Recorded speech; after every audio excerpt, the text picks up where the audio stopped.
afraid I'm going to talk in a very different way, possibly, than you expected. I do not represent any organization in this country, and I dare say the most powerful representation I can make is of myself as a writer, for better or worse. I'm also a feminist, and for me the significance of this moment is that I'm having to confront one of the most powerful figures in my own imagination, the being, I think, most privileged in male elitist society, namely the masculine artist, the pinnacle of the masculine elite. Bred as I have been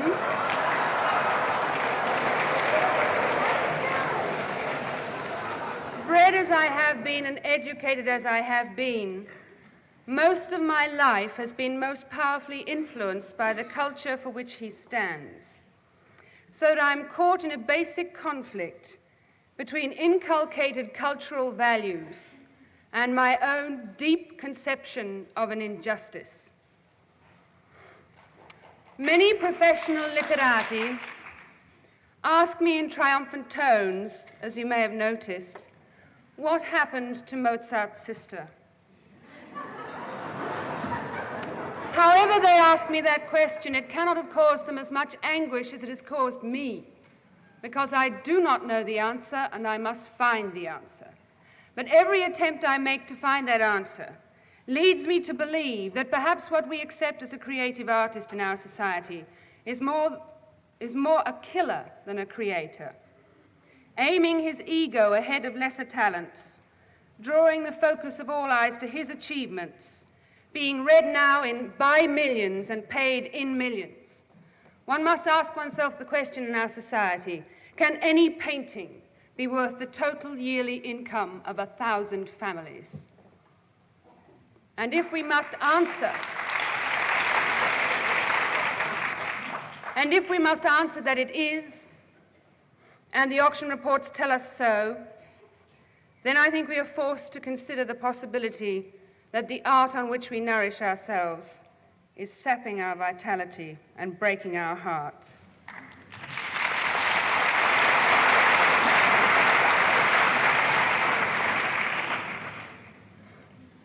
But the problem is very deeply seated. As you can see, I'm agitated in this situation because of the concept I have of the importance of the artist, because of my own instinctive respect for him. Is it possible that the way of the masculine artist in our society is strewn with the husks of people worn out and dried out by his ego? Is it possible that all those that have fallen away, all those competing egos, were insufficiently masculine to stay the course? I turned for some information to Freud, treating Freud's description of the artist as an ad hoc description of the artist's psyche in our society, and not as in any way a metaphysical or eternal pronouncement about what art might mean. And what Freud said, of course, has irritated many artists who've had the misfortune to see it. He longs to attain to honor, power, riches, fame, and the love of women, but he lacks the means of achieving these gratifications. As an eccentric little girl who thought it might be worthwhile, after all, to be a poet, coming across these words for the first time was a severe check. The blandness of Freud's assumption that the artist was a man sent me back into myself to consider whether or not the proposition was reversible. Could a female artist be driven by the desire for riches, fame, and the love of men? And all too soon it was very clear that the female artist's own achievements will disqualify her for the love of man. That no woman yet has been loved for her poetry. And we love men for their achievements all the time. What can this be? Can this be a natural order that wastes so much power, that frets a little girl's heart to pieces? I had no answers, except that I knew the argument was irreversible. And so I turned later to the function of women vis-à-vis art as we know it, and I found that it fell into two parts. that we were either low, sloppy creatures, or menials, or we were goddesses, or worst of all, we were meant to be both, which meant that we broke our hearts trying to keep our aprons clean.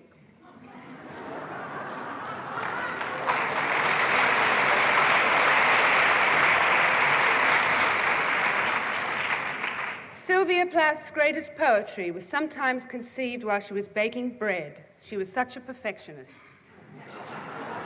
And ultimately such a fool.